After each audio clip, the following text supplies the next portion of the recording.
I'm Christopher Zweig, and this week on CJ at the Movies, I reviewed the new Spider-Man movie with Tom Holland and Zendaya back, along with some new films starring Kevin Hart and Gillian Anderson, and a 4K restoration of Michael Mann's 1986 movie Manhunter. Let's take a look.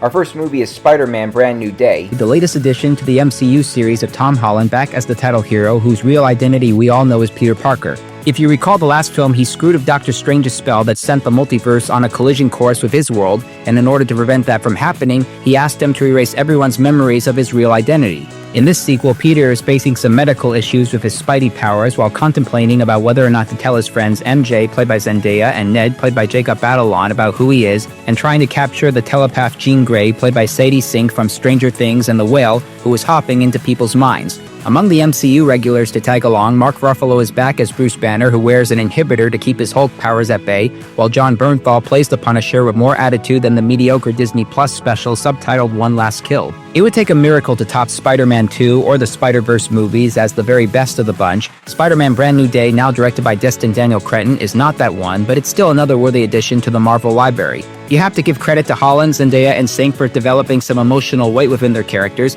and to Bernthal and Batalon for adding some much-needed humor. There are many fans out there, and they know when a Spider-Man movie is entertaining, and I trust in this franchise's judgment certainly more than I doubted Madam Web, because it understands the appeal of this universe and what it unfolds for the hero. So see it. Our next movie is 72 Hours, the new Kevin Hart Netflix hit that feels like an explosion at the party movie cliche factory, and that's too bad because I did like the young actors consisting of Mason Gooding and Saturday Night Live stars Ben Marshall, Marcelo Hernandez, and Cam Peterson. Hart plays a 40-year-old chief creative officer who is accidentally added to a group text by the 4 party animals who are having their bachelor party in Miami. Seeing this as an opportunity to make his work appease to Gen Z, he agrees to finance their trip and tags along. As an excuse to make the party movie seem like something out of The Hangover, the house they're renting belongs to a gangster whose henchman targets Hart after he borrows his attire, and reminding us a bit of how Beavis turns into the Great Cornholio when he eats too much sugar and pills, Hart is forced to snort cocaine and he creates an alter ego, a Hispanic drug lord named Ricardo Montana. 72 Hours, directed by Hart's collaborator Tim Story, has the young actors with plenty of X Factor to appease in better comedies, and there's a whale sperm joke that works much better than how Hart sucked out turtle snot in Meat Time. But the movie relies on too many tropes of the raunchy genre. There's puking, mean characters, misunderstandings, and mammals involved. There are better ideas this comedy should have brought in on. It just takes us to familiar territory, and you're glad this lasts for 108 minutes and not 72 hours. So skip it.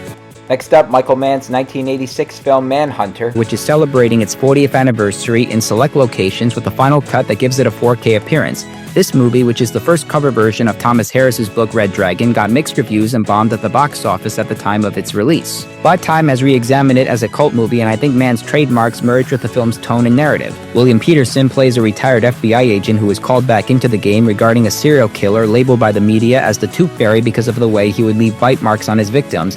Through a see-through mask, we know that the late Tom Noonan has portrayed the killer. And before Anthony Hopkins has portrayed him in Silence of the Lambs, Hannibal, and Red Dragon, Brian Cox plays an incarcerated Hannibal Lecter who previously attacked the main Manhunter, but is visited by him to figure out the killer's motives.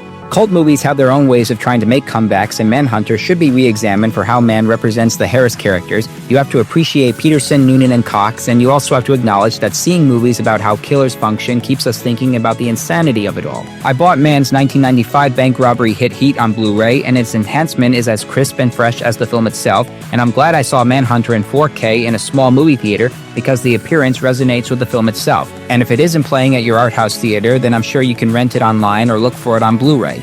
And our last movie is Teenage Sex and Death at Camp Miasma. This is the latest surreal feature from I Saw the TV Glow filmmaker Jane Schoenbrun, and this one is even better than that film. They both had their own ways of representing nostalgia from different generations, but Teenage Sex and Death at Camp Miasma is a love letter to Friday the 13th and Sunset Boulevard. There is a popular 80s horror franchise called Camp Miasma, which has a serial killer named Little Death who is a walking person with an air vent for a head.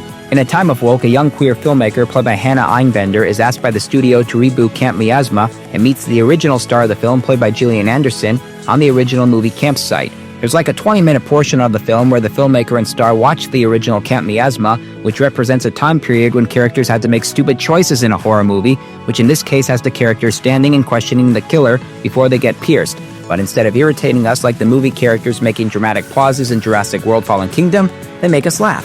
It makes me wonder why Scream 7 couldn't be more like teenage sex and death at Camp Miasma. So funny, so honest, so nostalgic, and so stylishly directed. Einbinder and Anderson are both guided with the right topics of lesbianism and identity by Schoenbrun, and they delight us with their own movie-going experiences and what the brainstorming of this reboot can bring out of it. So see it. Recapping this week's new movies: thumbs up for Spider-Man Brand New Day, thumbs down for 72 Hours, thumbs up for Manhunter, and thumbs up for Teenage Sex and Death at Camp Miasma. Well, those are the new movies I'm reviewing this week. I'm Christopher Zweig. Stay safe, and I'll see you at the movies.